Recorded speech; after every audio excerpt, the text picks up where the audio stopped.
Another massive Mortal Kombat 1 update for you all, with big Switch version fixes and lingering issues. A massive new discovery found in the data mine confirming brand new single player content, story insight into what the future story DLC will be for the game, skins and store updates, and more. We've got a lot to get into, so let's get right into the update. As we all know, the Switch version of Mortal Kombat 1 has been plagued with numerous problems. Graphical, gameplay, and the like, with content straight up missing from that version. With the latest patch notes, we see an effort to try to make that version be as playable as it can be, given the platform's outdated software. For the Switch version of the game, NetherRealm Studios outlines the following updates from the latest patch notes on its website, starting with Season 1 of Invasions has been added. Just to let you know, prior to this update, only the tutorial in Johnny Cage's mansion was playable. Gameplay balance changes, leaderboard fixes, visual improvements and general bug fixes, performance improvements, loading time improvements, stability fixes, and localization fixes. This definitely sounds like a solid list of areas NetherRealm Studios is trying to address, but what do the Switch players have to say about this particular update? I took to the Mortal Kombat 1 Switch subreddit, and what I found were some players that overall had some positive things to say about the latest update, although not everything was sunshine and roses. It seems like the general sentiment for the positives is that the frame rate seems to be more stable in general, including when players initiated their cameo attacks, an aspect from the Switch version pre-patch that severely stuttered the game. The fact that the entirety of Season 1 of Invasions mode is now playable is obviously a good improvement. While character models in general display more emotion on their faces now, it seems like the backgrounds in the game took a sizable hit. Redditor Skabomb addressed the graphical hit to the backgrounds, with the backgrounds took a pretty big hit. And honestly, changing the backgrounds to static for this version wouldn't be the worst idea. Performance varies stage to stage, and the busier stages take bigger hits, even from one side to the other. It's also reported that even though the patch notes claim that load times have been improved, players still claim that the loading is atrocious. I know some of you out there in my previous comments from my Mortal Kombat 1 videos have the Switch version, so I will keep you all updated with the latest patch information coming to not just the Switch, but all platforms. And for all the Switch players out there, do me a solid and inform us all in the comments how you feel about the patch and if it made the game much better than before. Moving on. We have another big update coming to Invasions mode. Again, this is a leak from the datamine files, so I'm going to put a spoiler warning out of courtesy for those who don't want to get spoiled on what will likely be officially announced shortly.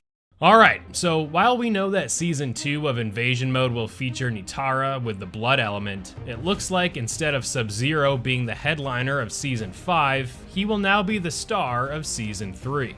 Season 3 is slated to start in mid-December, so his ice element makes sense here for this season, at least for those players who reside in the Northern Hemisphere. We know this from the data mine, courtesy of Interloco on Twitter, who has unearthed all the scenes related to Season 2. While I won't show all of the scenes here, this is what will be played at the end of Season 2, as we can see a frost effect enveloping the words "coming soon," giving us a firm nod that it is likely that Sub-Zero will be the star of Season 3, instead of what was revealed earlier to be Raiden. Because all the files we discussed in previous videos are indeed files in the game, there is no doubt that we will see Raiden featured in his own season in Invasions. It's just that we don't know when at this point. Since Melina and Raiden are featured in the same datamine reveal for Invasions mode, it is likely that these characters will be for the Season 4 and Season 5 slots, but we're just unsure about the order yet. Interloco also uploaded the tower endings for both Quan Chi and Ermac, of whom are slated to be arriving at a later date via the Combat Pack 1.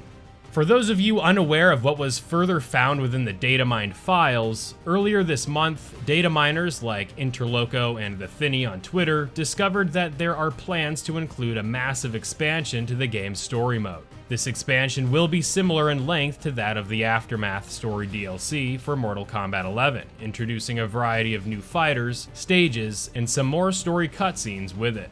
While the story may be difficult to piece together due to isolated audio files from the game's cast to be used in the story update, fans have put together what could likely end up being a draft of what the additional story content will consist of. Stick around for the next minute or two to get a general idea of what to expect for the story setup, and I'll include links to the rest of what was revealed in the leaks in the description. Just remember, this is completely speculation at this point, and even though these files were found within the game, nothing has been confirmed by NetherRealm Studios yet. Alright, let's begin with what we saw at the end of the game, as we know that Havik is clearly living up to his namesake by scheming up some chaos. Compiling the leaks, Twitter user Spyro sets up the events of the additional story DLC with the following.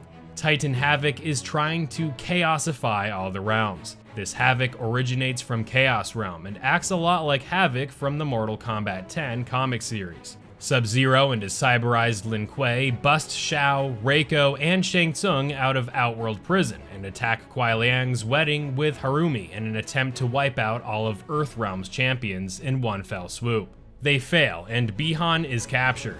Melina wants to execute Bihan for freeing all the Outworld villains, but Titan Havik shows up and abducts Bihan and Garrus. Titan Havik plans to use Garrus as a way to infuse the Kamidogu, and turns Bihan into Noob Saibot, because himself and Noob were pals in the previous timeline. Again, massive, heaping grains of salt here, as none of this is officially confirmed. But yeah, let me know what you think about it, and go ahead and check out the links in the description if you'd like to see more of what the data miners have surmised from this game's files. Also, make sure to participate in any of my ongoing giveaways I'm doing, also linked in the description if you're interested. We already know that Noob Saibot will definitely be coming to the game in the next story DLC, alongside other Mortal Kombat favorites, including Jade, so go ahead and watch this video I did talking about the massive roster update when considering all DLC characters are accounted for. In other news, the Mortal Kombat 1 Premium Store has been updated with its new weekly offerings, and some items, as we'll soon go over, can be obtained without spending your Dragon Crystals. For the skins, we have Johnny Cage's Jean-Claude Van Damme, Illinois Johnny Cage, Yakuza Kenshi, and Deadly Alliance Scorpion. For the gear, we have 2 Scorpion masks, a Raiden hat, a katana for Kenshi, a Shang Tsung wrist blade, and gauntlets for Li Mei. Shang Tsung's announcer voice is still up for grabs too, provided you have the cash. Things to note about the items on offer here in this week's Premium Store update: it looks like the Jean-Claude Van Damme Johnny Cage skin that was exclusive to those who owned the Combat Pack was only exclusive until now, as anyone with the funds are now able to buy it.